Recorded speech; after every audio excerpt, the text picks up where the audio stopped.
Hi, this is Cecilia with techformoms.com, and we're here today with another free tutorial in Photoshop Elements 12. Today we're looking at how to make the perfect group shot using the PhotoMerge tool. This is useful in situations where you have a large group of people and in one photo someone's picking their nose and the next someone else has their eyes closed, and you would like to take the best aspects of several different photos and put them all into the same one. Now, it doesn't matter if you're in the quick, guided, or expert panel because this can be accessed from all three. What does matter is if you have the photos open in your photo bin that you would like to use in the final photo. So make sure all of those photos are open and select all of them at the same time. This can be done by holding down Control while you click on them individually, or if they're all in a line, just click on the first one, hold Shift down, and then click on the last photo. Once you have them all selected, let's go up to the top toolbar and click Enhance. At the very bottom of this menu, you'll see PhotoMerge. A lot of PhotoMerge choices. Today we're doing Group Shot. You'll find that only the photos that you selected have been included in the photo bin for this portion. So now, the first thing you'll want to understand is what the difference between the source and the final panes are. The source pane is where Photoshop Elements will be copying from, and the final is where it will paste the copied portion to. I like to first of all populate the final pane with the photo that's closest to the final product, or the best photo that needs the least amount of changes on it. That makes life a little bit easier. The way to populate this final pane is to drag a photo there. So this photo is the one that I would like here. I'm going to drag it. Now the source photo, they're the same photo right now because I only have two up. But the source photo, the way to get a new photo there, all you have to do is click on whatever photo you want to be in that pane. Now, the first thing I like to do once I have a new source photo up is make sure that they are aligned, that it is aligned with the final photo. It makes the cuts and pastes a lot more accurate, less chance of deformities and misshapen people and objects.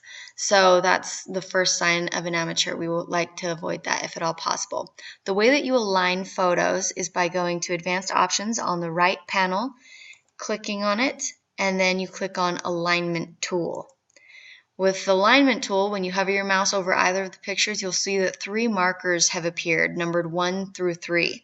What you're meant to do is move the markers to corresponding background points that appear in both photos. So, for example, we're going to take number 1, put it right here, number 2 over here, and number 3 right there. We're going to move these corresponding markers in the source photo to the same points as we did in the final photo. Make sure that you are using background or non-mobile points within the picture, because if those objects have moved in the two pictures, then you're going to have a really wonky looking picture after you've aligned them using those points. So once you're done placing the markers, let's align photos. Just moved it a smidge, but I think we're good to go. So we start using the pencil tool. The size can be adjusted if you want a more fine pencil. Just take drag this on the bar all the way to the left.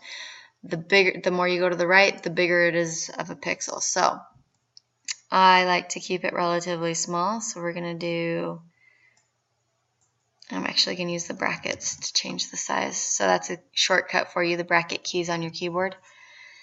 And I'm just going to move Woody because Rapunzel's fine. It's just Woody's got this Gumby leg thing going on in the final that I don't like. So I'm just going to outline him with my pencil. And as you'll see, once I do that, the Woody in the final has now been changed to the Woody in the source. So now we've got good Woody, good Rapunzel, we're good to go. Now, if something happens, and something got transferred that you did not want it to, like say you got a little bit crazy with your pencil outlining, well, that didn't make the picture too bad either. But maybe you got like half of Rapunzel's face or something. So you got Rapunzel crazy hair that you did not want in the original. Come down below the eraser tool, you'll see two boxes. Show strokes, which is what shows your pencil strokes, and show regions. Check the show regions box and you can see what Photoshop elements pasted onto the final photo. So that way you can know what you need to erase so that you don't have that included. So I'm going to click on the eraser tool so that I can erase the portions that I do not want included in the final. And I'm going to take all of this off of Rapunzel. In fact, I'm going to keep erasing and erasing and erasing. There we go. Let's see if that fixes it. Oh, there's a little bit left there. Okay. So I think the final looks okay. Oh, if you notice, there's a little bit of lace that's still coming out there. So what I'm going to do is just erase the bit right here. So now you can tell. So that way you can't tell that there's been any photo merging going on. Things look hunky-dory, and we're going to leave it like so. So that is how you use the PhotoMerge tool in Photoshop Elements. When you're done, just click the Done button here at the bottom of the right pane, and you'll end up with one PhotoMerged shot. And here we are. Once you go over to the Expert panel, you'll be able to see that there's two different layers on top. If you cross out that layer, you can see the old Woody and then the one with the new crop posted on top. So there you have it. If you have any questions or would like to see any reviews on gadgets, software, or apps, please visit us at www.techformoms.com. Thanks.